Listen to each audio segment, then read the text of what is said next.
Welcome to the Heal Podcast. I'm Kelly Noonan-Gores, and every week I speak to the leading doctors, healers, spiritual teachers, and scientists to find out what is truly possible when it comes to healing. I also interview real people with extraordinary healing stories. My philosophy is, what's possible for one is possible for all. On today's episode of the Heal Podcast, I check in with Eva Lee from the Heal documentary. If you saw Heal, you will definitely remember Eva. She had that mystery illness that manifested as really painful and large boils on her skin.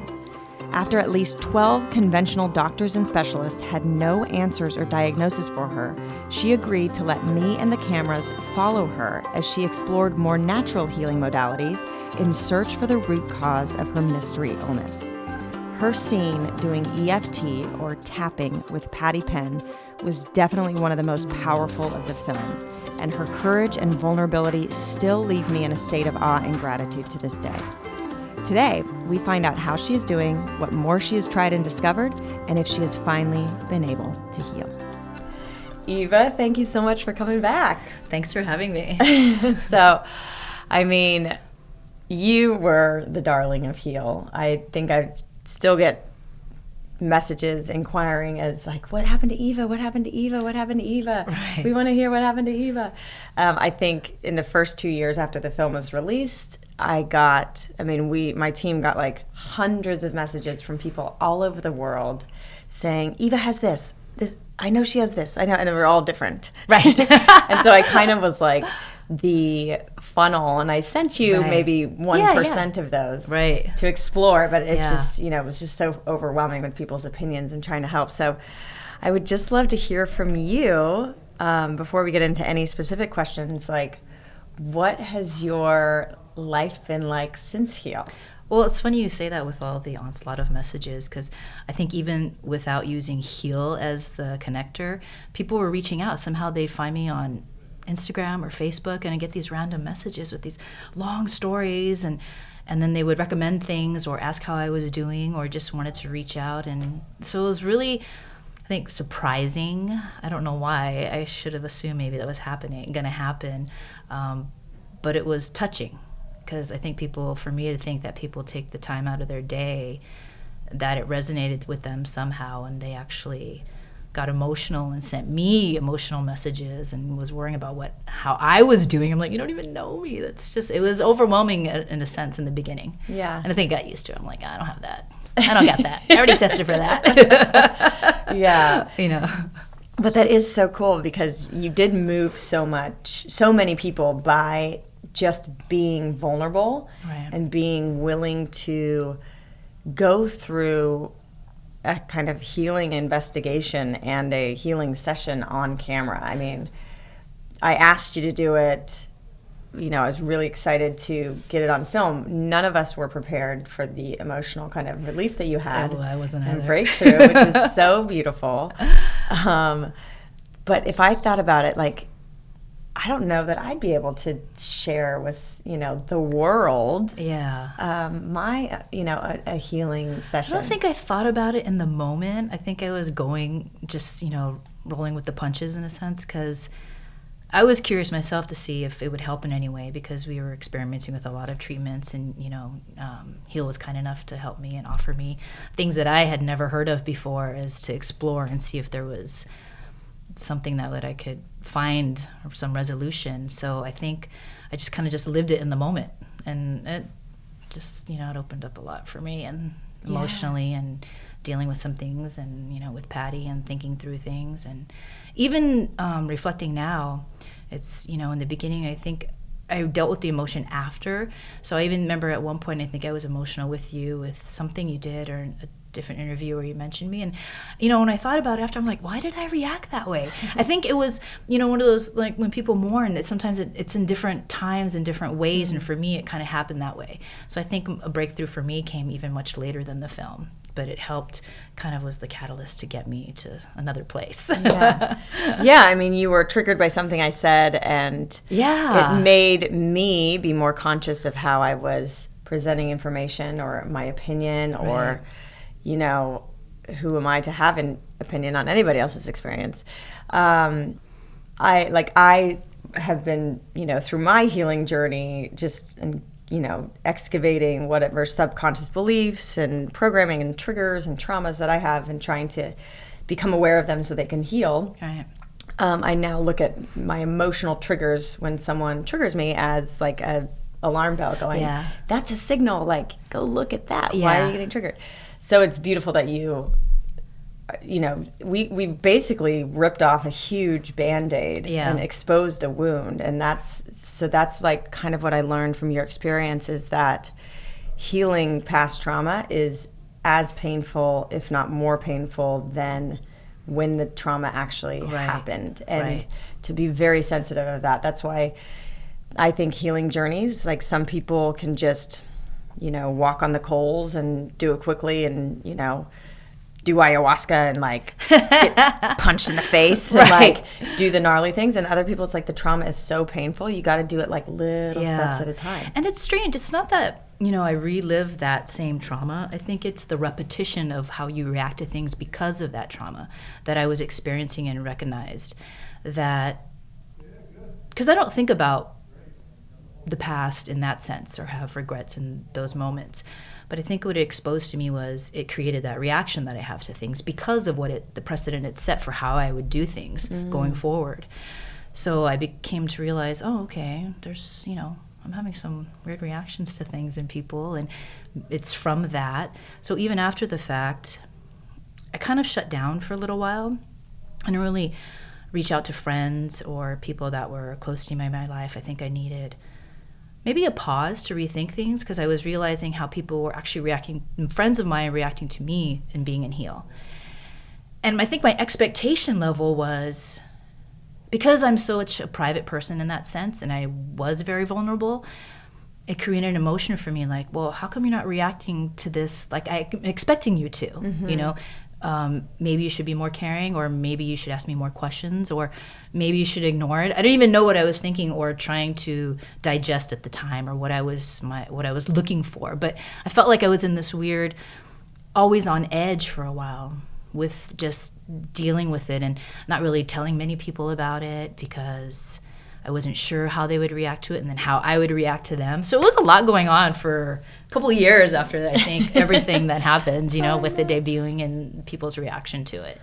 But it's gotten much better. Yeah. Okay, good. I know. The end result is it's much better. Okay, good. Okay, yes. good. Oh, thank God. Because, we were hoping for, to find a lot more answers than we did during the actual filming process. But, after the dust settled and you kind of were able to process, because you all of a sudden are in a kind of international spotlight. Yeah. Nobody really expected it to be on that scale. Which is amazing. Thank you, and congratulations to you. Thank you. Thank you so much. Thank you for making it happen. And so tell us, like, everybody is just wondering, where are you? What has come of it? Have you found answers? Have you found healing? Have you made progress? I'm better, I think, than I was at that point. I think maybe around that stage and a year after that was the peak of my illness. It's still there, and they haven't found, any way to label it. And since then, I've tried so many things, especially like you said, based on the recommendations, forwarding emails from people and trying alternative things, aura cleansing and readings, and then even more medical things, going to, oncologists, going to hematologist. So running the gamut still, trying to do everything, incorporate everything, and hoping, all of that together will give me a solution or some kind of label for it.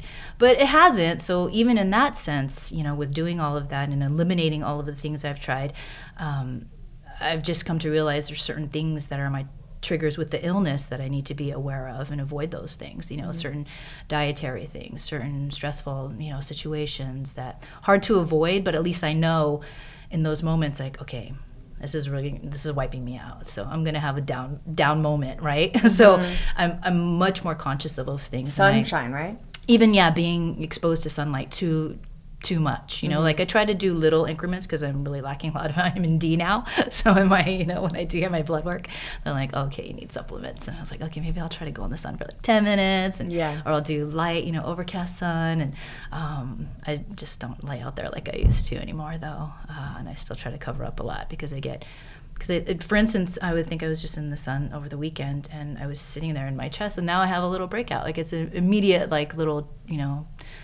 physical things like that, but also the emotional and the diet and everything else that affects me that I'm more aware of. So I try to maintain it and keep it at bay if I can. You know. Before I had no idea. Right. So that's good. So the awareness level has improved. Yeah, and Dr. Emerson helped too with, putting me on that diet really made a difference. I'm still a vegetarian, more pescatarian. I introduce some fish, but I don't eat any meats. I try to keep dairy to a very minimum. And that helped a lot initially. Yeah. And have you, like testing-wise, have you seen, are all the doctors, no matter what their specialty, are they saying like inflammation is the root cause and they don't know what's causing the inflammation? Exactly. Definitely. Like I have severe iron deficiency, which a lot of people do, and I'm getting infusions for those, but they're just saying my iron depletes so quickly, they can't even figure that out. So right now I'm at that stage with some of the things that they're still trying to assess with iron levels. Plus I started taking an infusion through my RA, and that's, I think, helped also. What is the infusion? It's a Rituxan. It's they use it in conjunction with a chemo treatment for cancer patients, but a lot of RA patients use it. Okay. So you do that once a year, and I think that's had some effect with some of the medicines I take, and just my diet in conjunction with it has helped a lot. Okay. Yeah, so I don't have any real severe flare-ups. I've had a couple, but not like how frequently I was having them. Oh, that's good. Yeah, so that's been good. But I do get fatigued still a lot. Yeah. But that's just, I think, from the iron levels and just, parts of the illness that are still there. Yeah. Yeah. What, I hope you don't mind. I know that you did some research on kind of implants, so I'm happy to talk about it. Okay. Yeah, so I had breast implants. Especially after the babies, your body changes, you get all weird about it, right? How you look and everything. So I did a lot of research on that, and another friend of mine had told me that they had removed theirs and they were feeling better. So I said, you know what? I'm just going to exhaust every possibility. Yes. Like, I'm not going to be wearing little low-cut, bikinis when I'm 60. So, I'm almost there. So I should just, get them out while I can and see if that has an effect, because I'm doing everything else to the extreme. I need to take it all the way as much as I can, right? So I had no issues with them, but I thought, okay, I'm just gonna do it. Yeah. Did it. I think that helped as well. You saw I think so. I think it was, I did so many things at one time. It's hard for me to determine what the actual treatment was that helped make it a little better for me. And not be bedridden all the time, because for a while, I'd just be down for, 3 to 4 days. And our house is upstairs, downstairs. So if I'm, feeling out of it and I'm knocked out, I'm upstairs. I can't even go downstairs, because you can't make it down the stairs. So, those moments I don't have as frequently, which is huge, because that just puts you in such a depressive state also, because you can't do anything, can't get out of bed, and the kids are like, come on, let's do this. No, I'm just going to be laying here in bed, or we're going to go do this, and Daddy's going to take us here. And I'm like, okay, bye. Yeah. So that, the emotional part of it, what really starts to affect you, and then that thing extends the, your illness, because you're also getting stressed and depressed at the same time. Yeah, which then compounds everything. Yeah, so it's really was trying to deal with all of that. So I don't know if it was removing that, plus getting the infusions, plus my diet continually being healthy. You quit a stressful job. Yeah, exactly. Not having to work and drive 3-4 hours a day. Yeah. Living on the east side and coming to the west side. Yeah. As I've told, this is not the west side. Yeah. Santa Monica is. It's west-ish. But it's west for me. It's west It's past downtown. It's west side. So, that was huge. I didn't realize it until after the fact. Everybody's like, wow, you don't have to drive that big commute anymore. Like, I'm like, oh, I just got so used to it for 25 years working on this side of town that I never even really thought about how much time it was taking out of my life, and how late I would get home or had to rush and get the kids. And then, you get home by the time you have dinner. You're not supposed to be having dinner at 8 o'clock or 9 o'clock at night. Like, kids should be going to bed at that time, and we're just like sitting down to eat, So it totally changed that too. I mean, of course, now I'm like almost a senior citizen. Which so is crazy because you look so young. We eat supper. Yeah. We don't eat dinner, right? We're doing like twilight meals at Norm's. Do you have blue hair? Right. You say you're old. I don't even know how old you are, but 51. What? I mean, she's 51 years old. 51. I'm looking at you. You literally don't look a day over 40. You look like you could be in your late 30s. Wow! It must be the green. But it's so true. It's so, like, knowing, like, are you still on steroids? Yeah, I think maybe the steroids preserving my skin because, steroids killed everything, so. I don't know. I feel like it would be the opposite. I feel like it would, like, leach your body of, collagen. Yeah, I mean, I do take too many steroids still. I mean, the doctors keep telling me that, but it's the only thing that still seems to continue to work. So we've kind of like really try to pare it down and maybe supplement with other pills, because I think I went for colonoscopy 50, and he had asked me, what type of medication you're on, before any surgery, right? Kind of like light surgery when you have to go under anesthesia. And I told him the steroid, and he's like, how much are you taking?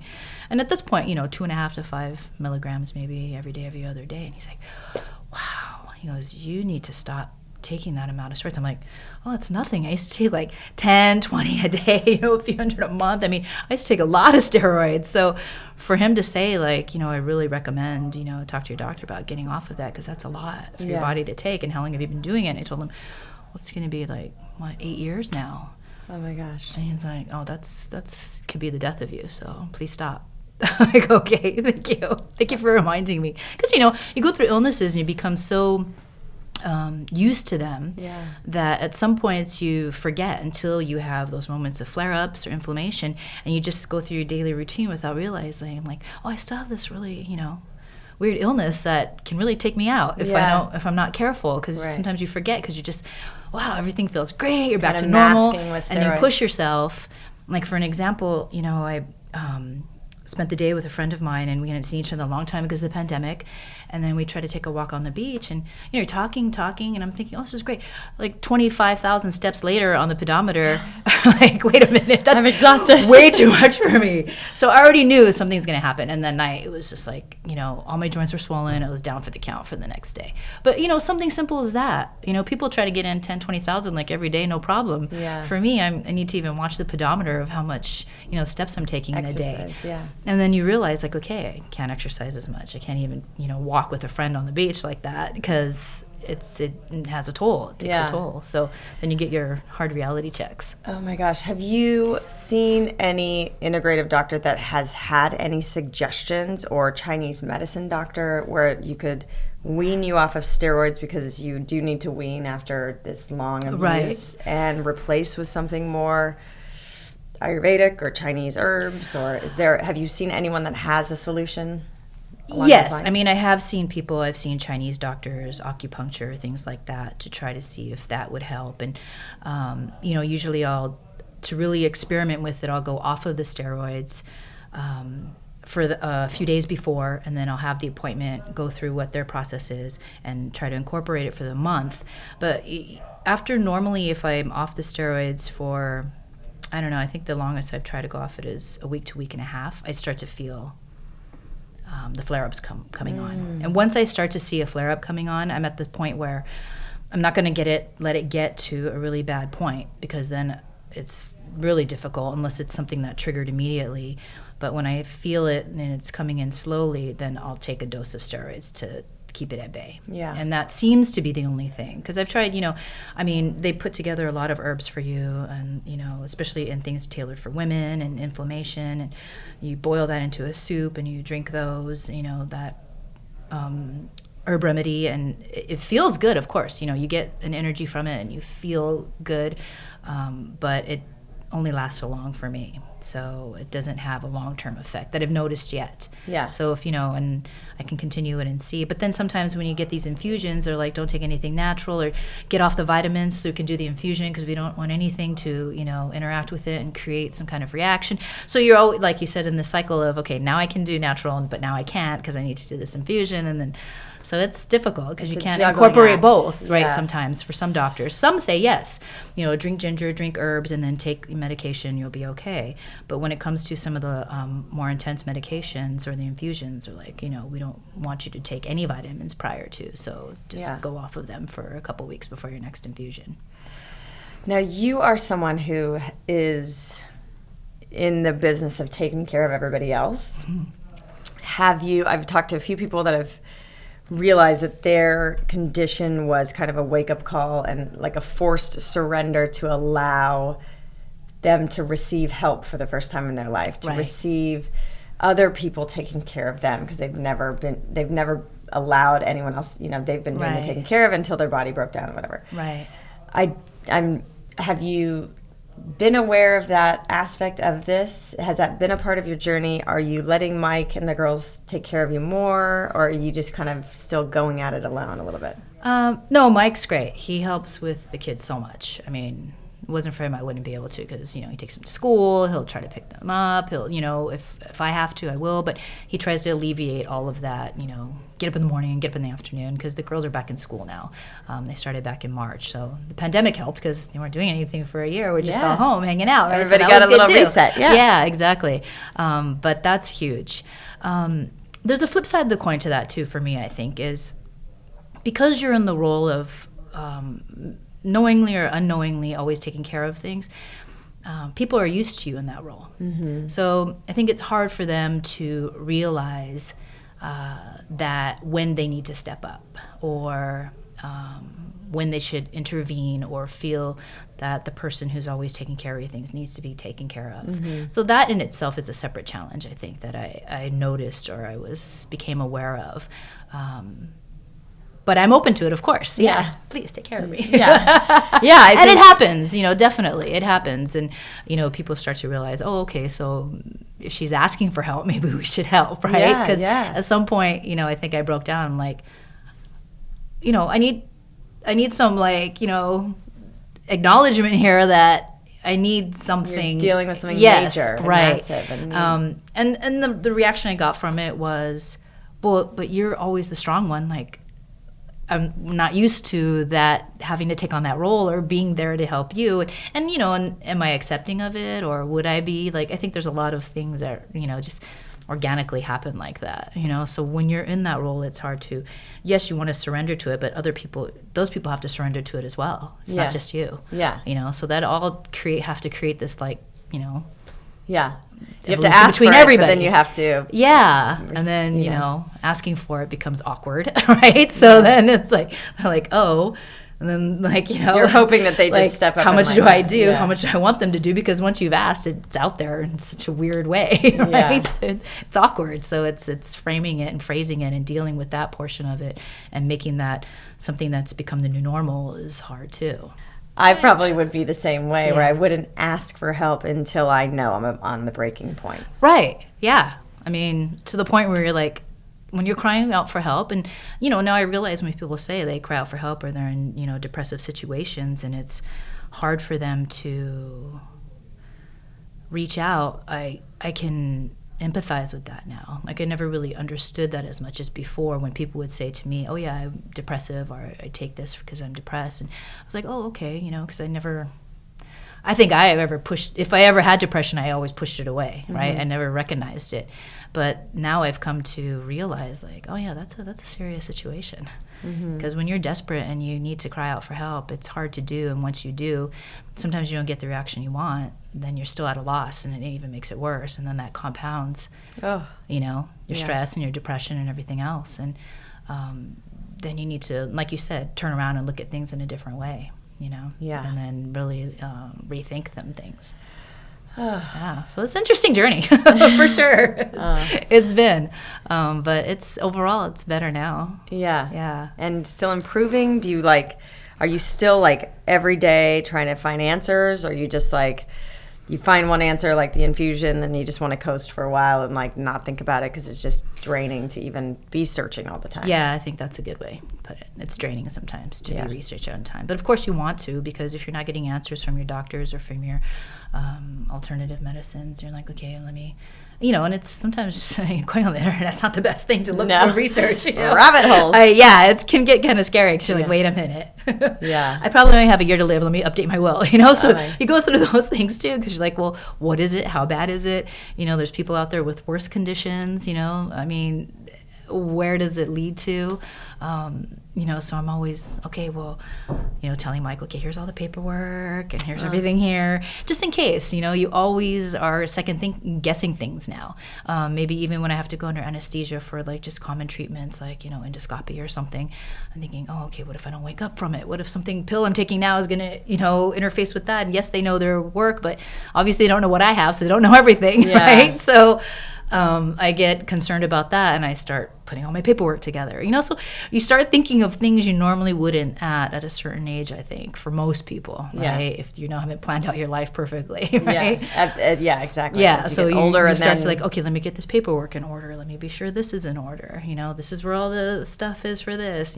People don't know where your stock market accounts are. That's not like something that you can find. You can find bank accounts, but other things like, okay, here's this paperwork. Okay, let me update it, Right. Things I guess you should deal with at a certain point, but you don't. And so it's forced me to do that also. Yeah. It's just crazy. I'm looking at you like you just don't look like someone that had to be on medication and do all these crazy things. Like you're glowing. Yeah. You're smiling. Isn't that crazy? She looks. I would never guess that you're battling a crazy mystery illness and on crazy medication. I don't think most people do. And then sometimes if somehow it comes up, they're like, what? So even in that sense, people are like, oh, you're sick? What? Yeah, because you just don't let anybody know. And so you still have that's part of it too. Massive energy. How much are you, talk to me about your energy coming in here today, because you came in bubbly, vibrant. Yeah, it was good. I was happy to do it. I was happy to see you and Adam and, revisit things. And Okay, good, because it seems so natural. But I'm just wondering how much you put on a happy face, and then are you going to go home and just be exhausted? No, it was really, I was looking forward to it. Okay, good. Yeah, so even when it got pushed out last week, I'm like, oh, okay, I'll wait till next week. I know. But it actually worked out well because I was kind of tired. Yeah, okay, good. See? So it was good. Talk to us a little bit about some of the emotional healing you've done outside of, all of these supplements and treatments and, medications. What emotional healing have you done, and what insights have you gained? What, daily practices have you incorporated, if any? Have you changed any relationships that you weren't serving you? Yeah, definitely. And I think I touched on a little bit, there's a period of time where I kind of just shut everybody out. And I think that was the aftermath of me dealing with kind of the emotions of recognizing the illness and doing the Heal Project and working with Patty and, really trying to admit to the fact,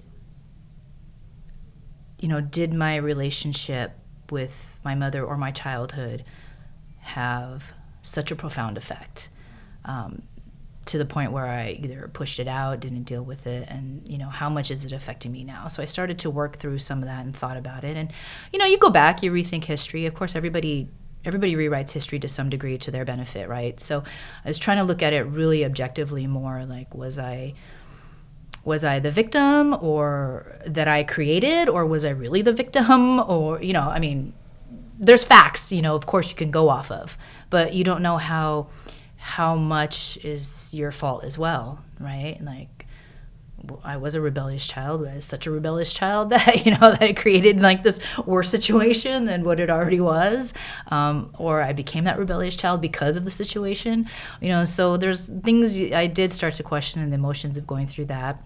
I don't reflect on it much because for me, yes, it's good for some people to work through those past emotions and hurdles for them, but I don't feel that way. I think, going back and reliving the past just creates more unnecessary emotions. I think just recognizing there was something that I need to work through now, because I'm an adult now. I can only blame so much on my childhood and my past, right? You make certain decisions at a point that only land on you, right? So I didn't really reflect so much. I questioned it a little bit because I think I had to, for me to kind of close that chapter. But then everything else is on me at this point, you know. Like I said, I'm 51 now. I mean, I've had 30 years at this point to figure out my life, right? Yeah. So I think, but you do need that little moment where you have to recognize, there's some subconscious stress maybe that you can let go of or be done with. Yeah. And I think that's kind of how I just okay, let's, past is done. Yeah. You can't have regrets, right? You'd be living in them forever. And then I'll be wasting this time now I have with my kids and everything else if I kept doing that. So I think working through that and then just really questioning, some of my friendships and dealing with being ill and how people respond or react to it, and my expectation levels, like I said, and maybe they were higher for some of my friends than they were for others, and then some stood by me and were really good about always being there and asking how I was doing and calling, are you okay, and do you want to get out, do you want to do this, how's the medication, how are your doctors, really really diving deep into caring about me and in my moment. And that I think was also enlightening, right? Because then you go through that whole thing. So that process for me was kind of questioning who was there for me and who wasn't, in a sense, which I reflect on now. And I probably didn't need to do that, but that's what I went through. That was my process, right? At the time, because they're all still my friends now, where everything's back to normal. Yeah. But for me, I was in this little dark hole that I was like, oh, okay. No, but it's just good to see how people react and behave. Yeah, it is. And then you can make a conscious choice of, is that healthy for me? Right. Or can I just let them be them and not take it personally? Exactly. And I think this is the friend that I can rely on. Right. This is the friend. Oh, and that's just a friend I can go, have a glass of wine with. Yes, things on bigger scale like that, okay. And then, everybody's got their drama and everybody's got their illnesses and everybody's got their life, and I can't expect much more than what I'm going to be giving too, right? So if I'm shutting myself out, then I'm going to be like, okay, she's not approachable, so I'm going to shut away from her. So, it goes back and forth. So just got to let it all go. Yeah. It's hard. Yeah, definitely. So what about any meditation? I know for me that's a transformative tool. I know you had difficulty kind of finding your practice. Do. It's so funny. I tried it because the doctor I went to, Dr. Ventrapalli, who I go to, he's my RA. He had a really nice wellness program that he incorporated in his offices. You were asking about that. So on top of treating everything else, he had a wellness program where they have a yoga instructor for you. They have a dietitian, a nutritionist. And you can really talk to them beyond just, what they're telling you, kind of let's do this, let's do that. So they were very approachable, and they were very concerned with how I wanted to change my diet. The holistic incorporate approach. More things, And then the yoga instructor was really great. So she really tried to work on doing meditation with me, because we would do Zoom, because it was during the pandemic and before that. And she's like, okay, we're going to be Zooming it. And she's like, let's just try it.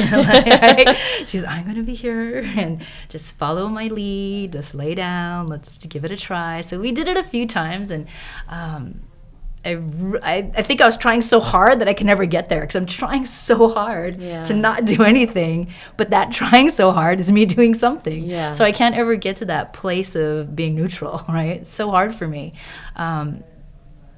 And I still can't, to be honest. Is there anything you do that you love that is meditative in a way? So some people are painters and they go and they just lose all critical thought and thoughts of stress, and they just are expressing, and they get into that meditative state, and it still has the same effect on the body. Or gardening, swimming laps. Is there anything that you have in your life now that's meditative? Not really. Okay. Cooking. I enjoy doing all those things, but nothing that's an escapism for me. Yeah. Nothing that's hey, if I do this, then I'm just going to shut everybody out and be my own little Zen world now. Yeah. I haven't experienced anything like that yet. Reading. I love reading, but that's just second nature. It doesn't really give me that kind of calm, meditative state. Exactly. Yeah. I mean, just, like you read so much. It's just reading. A thing, right? Yeah. It's like driving, it's reading, but it doesn't give me that, moment of, wow, it's just my moment. Yeah. Yeah. So I have yet to find that, and maybe that's what I need, but I can't find it. Like, I love, cooking. Yeah, I love reading. I love doing some art. Is there anything you did as a child that, not that you had a lot of time, it sounds like, because you were taking care of your mama, but that you remember, like, the playfulness, like to bring the playfulness back into your, I mean, I know you play with your girls. Your girls are amazing, and they are so playful. They are. But keep me so entertained. I just feel like there's, like, in so many, Quinn and Scarlett. Yeah. Constant entertainment. But, a lot of people, and I'm just lobbing stuff out there. Right. A lot of people reconnect on their, they, like, for instance, Kelly Turner's research, a lot of the people that were sent home to basically, there's nothing else that the Western doctors can do. You have stage 4 terminal cancer. Good luck. Right. They, kind of remembered something that they loved in their childhood, whether it was like playing the violin or painting or singing or dancing, and incorporated that, and that gave them like this vitality that then, created an environment in their body where cancer couldn't exist, because there was so much joy and vibrance, and it was just there was other things, Mm-hmm. but playfulness was a big, like playfulness and sleep are two things that people often overlook on a healing journey. Yes, exactly. Sleep is huge, and I'm an insomniac, so I think that's what's held me back as well, because I'll go to bed, wake up, I'm up for 4 hours, then I'll try to take another hour nap or something, before the morning starts.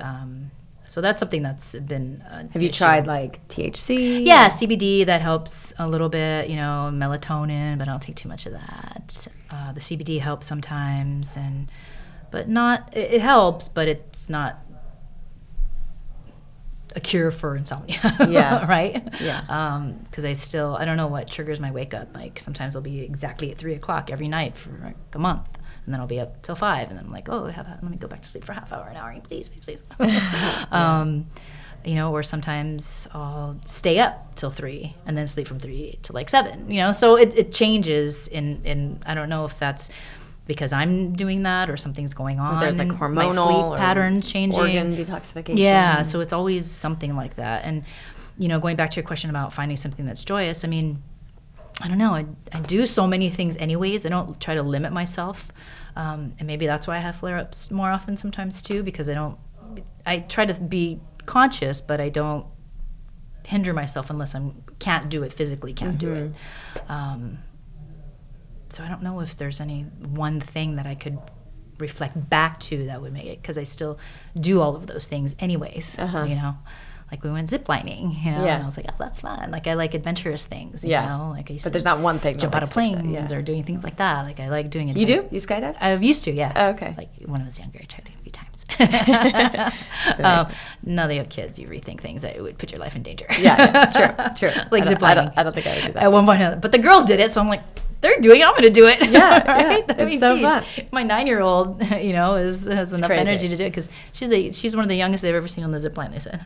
Really? And a girl. Yeah. Like, so we have a lot of boys, That's 10 amazing. out of 10. And they're like, this is the first young little girl we've seen just take all these zip lines. She's a daredevil. Yeah. That's amazing. And then Scarlett's more of a daredevil, but you wouldn't know it. She seems like the introvert. I know, she seems so quiet. She seems so quiet, but she's fearless. Yeah. I mean, literally fearless. Amazing. I wonder where she gets that from. I don't know. So in HEAL, obviously we talk about symptoms as feedback and a conversation of the body. It's language of the body trying to communicate with the consciousness, the mind, the soul. Right. And we just have to learn the language of the body, and that's why we go to specialists that speak the language of that specific organ system, or Ayurveda or whatever. They're all sort of ways and filters of translating the feedback of the body. Your symptoms are gnarly. In the biggest flare-ups, they're like these big outbreaks. If you watched HEAL, I mean, it's like it's gnarly. I mean, just look at their pain. They're so painful. They're these open kind of boils on your skin, coming out of your skin. That, for me, I don't know. I'm not a specialist. I'm not an expert. I'm just exploring this conversation to see if skin issues often are tied to liver and detoxification. Yep. Liver is associated with anger often in Chinese medicine. Yeah, definitely. Has there been any intuition, or have you turned within and asked your symptoms, like, what are you trying to tell me? Like, is this some inner rage that you're just expressing, or is this toxicity that's from a moldy house 2 houses ago? Right. What is this? Have you tried to communicate with your symptoms? And it's funny, I think, yes, because I think we had a conversation before that inspired me to try to do that too. And, working with Patty also is, recognizing myself, right? And talking to myself in a questioning way, in a positive way, just asking. First, you do it out of frustration. Like, why the hell is this happening? What are you? Like what's going on? Yeah, you stupid body, right? At first, it's that. And then I think once you cross the threshold, you realize, okay, so let me try to be a little more gentle, right? Because maybe it's mad at me and it's punishing me for being so mean. So you start to work through that. And I try to think like, and I think that's what the diet as well is like, okay, if I keep myself clean, will that make my body happy? Will that continue to help me heal? And of course with the Western doctors, checking everything, like checking my liver, checking my gallbladder, and I just did this, I didn't even know they had this, a pill cam for your small intestines endoscopy. So wild, bro. Yeah. It's like, you want me to swallow that? What? It's a pill cam. You swallow them? Yes. It's like a jack ball. Like it's a little ball. I'm like, I don't think and then they give you literally a cap full of water. I don't know how you want me to sweat the case. Like, well, you can't have any, liquids in your stomach while the cameras muddle the imagery, the Bluetooth and the imagery, and you have to wear this big belt for 8 hours. And I was like, oh, okay. So, even going through those things, okay, he's like, we should do it because we want to figure out if you have any, internal bleeds because of your iron levels. So let's do this pill cam, which I just did a few weeks ago. So they did discover some inflammation, right, in my stomach, and maybe not quite an ulcer, but small inflammations that we're going to address as well that could be leading to some things, my body reacting to that, plus the iron deficiency. Mm-hmm. So yeah, that was pretty crazy. so that's why I asked my body, did I really have to go through that and the colonoscopy to figure out what's going on? Just get better.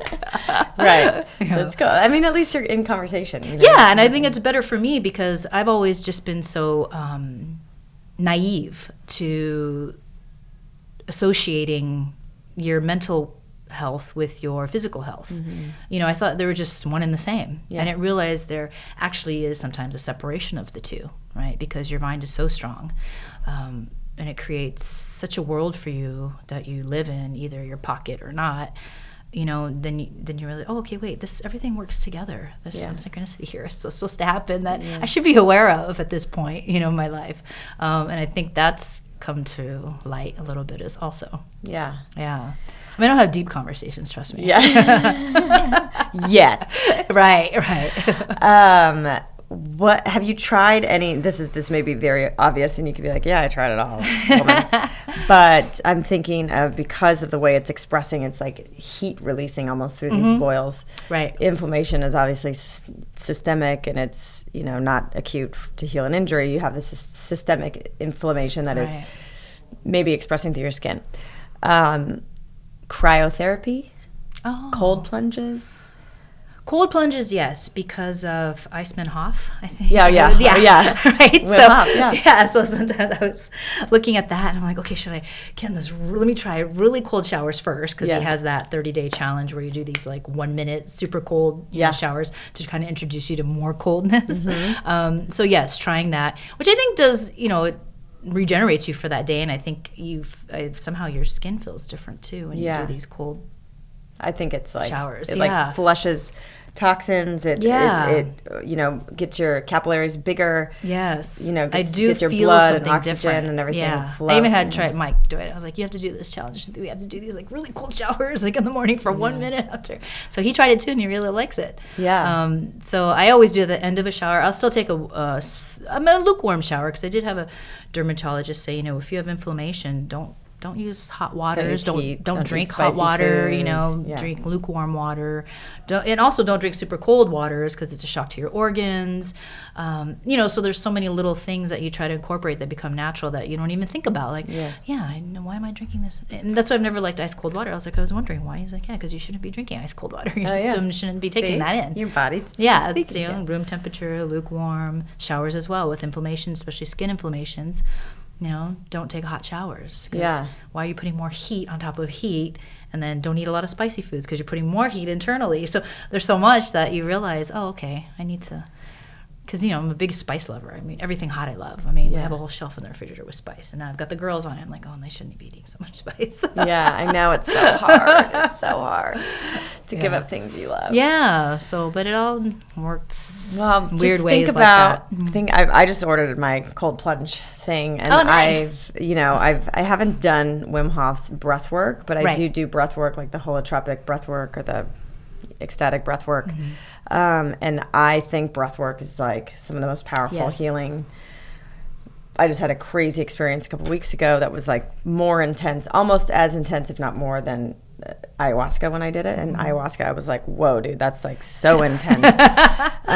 So I feel like so much can be released through breath work. So I do think like I believe Wim Hof could have something going. I think the cold plunging, especially if inflammation is kind of one of the underlying conditions or whatever, I think it's something to explore. And I think the breath work with getting that surge of oxygen to your brain is really like reignites it, re-energizes it, and detoxifies in like a really powerful way. Things that channel through your whole body then, right? When you're doing that breath work, because you take in so much oxygen, because everybody's such a shallow breather normally, right? You shallow breathe all the time. I know I do. I have to be conscious of, let me take a deep breath, or let me breathe more through my nose and breathe deeper. Because I'm always like just very breathe.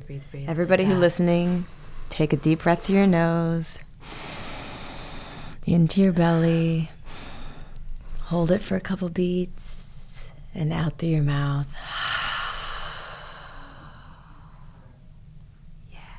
See? Makes a difference just like that. Breath is life, exactly. Oh my gosh. Yeah. That's why with this pandemic, and you think people can't breathe, it's so scary. It is. And it's just like that feeling of gasping for air is the worst. And there's got to be a double meaning to that. Yeah. Oh my gosh. Is there anything else you want to share about your healing journey that may help someone else out there that is searching for answers? Can you pass on hope or inspiration to anybody else, or just be real and just be like, you know what, this is life, and I'm going to live it, and I'm going to, just whatever your message is based on your journey for this last 8 years? I think, when you work through the initial emotion of realizing you have an illness that you can't find a cure for, and you get through that, just knowing that you can still live your life, right? I mean, maybe you'll have some physical challenges or ailments with it, but you can't let it overtake you, because I think at some points I did let it do that, and I got worse physically and emotionally and mentally.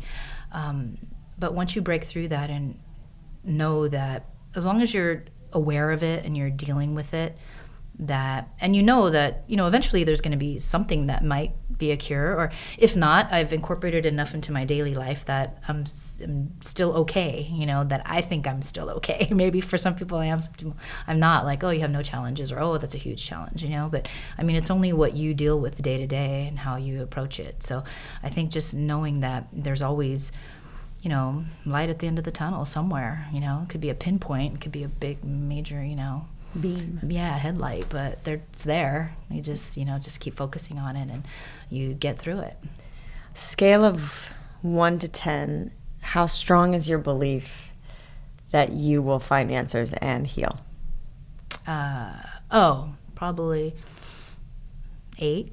That's good. 8 is good. Yeah. 8 is good. Only because I've seen some progress this last maybe year and a half.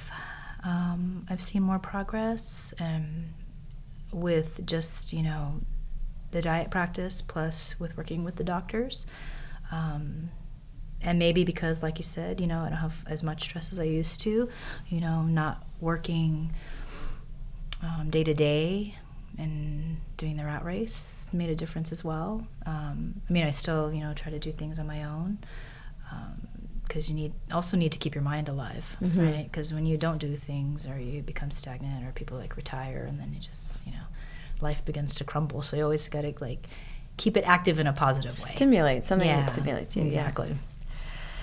Amazing. Yeah. So overall, fingers crossed, looking good. And I appreciate all of the, commentary and suggestions and vote of confidence from people, and that because they've seen Heal and because of you, and had that conduit to me to give me that those outlets of trying different things. And I don't know if one of those things may have helped me become better now, and it could be, it could not be, but I believe that some of those things definitely have.